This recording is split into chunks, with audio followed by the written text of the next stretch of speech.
come did number 2 Texas men's basketball lose to number 17 Illinois, 85-78 in overtime? Granted, you could say Illinois outscored Texas in overtime to win the game, but there's more than that. First of all, Texas was trailing 37-34 at halftime. Second half, Texas outscored Illinois 34-31. Of course, then Illinois had 17 points while Texas had 10. So Texas shot the ball 42% from the field, 29 for 69 overall. Makes and field goals attempted, 7 for 22 on threes, 13 for 19 on free throws. You gotta improve that.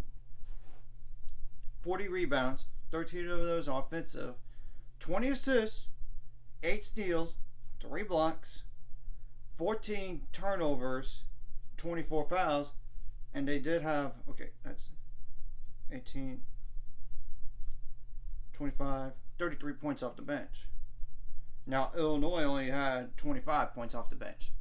So basically, Illinois starters beat Texas starters. But I'm going to have to tell you what.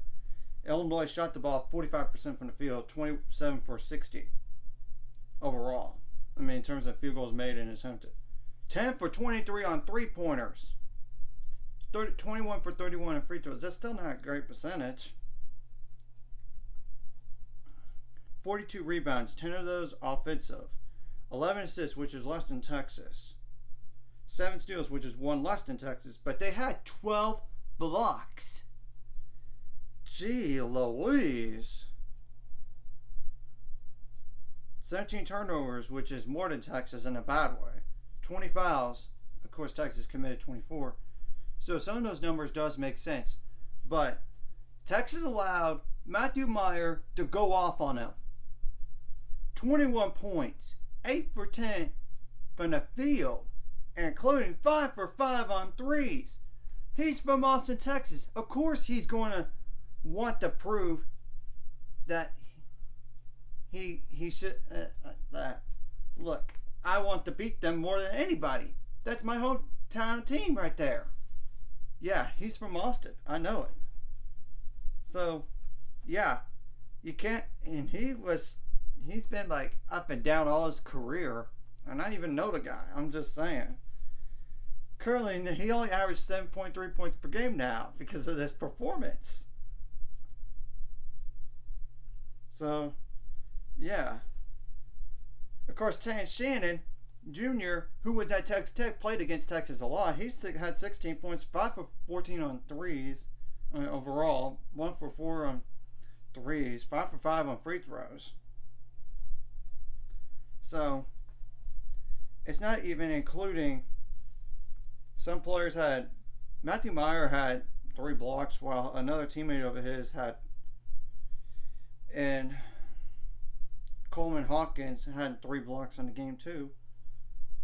So yeah, they had 3 guys with multiple blocks in a game. That's a problem. So yeah, that does make sense. Why did Texas lose? What does Illinois have next? They have a 6-2 Penn State team. The next game, which I don't, records could be deceiving. So you never know. They have Alabama A&M, that's 2-5. They should win that game in theory. They have Missouri, that's currently undefeated. Granted, undefeated doesn't mean anything. Based on the strength of schedule sometimes. And they got like Bethune Cookman. Or Bethune, that's 4-4, so. That's just to go out 4 games here. So yeah. Let's just be honest about Texas. They have not played anybody up to this point. Granted, I know they play Gonzaga. I give them that. I give them Creighton. But outside of that, that's just prior to that Illinois game. I'm just saying the truth. They have a 3-7 Arkansas Pine Bluff. They should win that. Rice to 6-2. You never know, but then of course there's Pac-12 Coast to Coast Challenge with Stanford at 3-6. They should win that.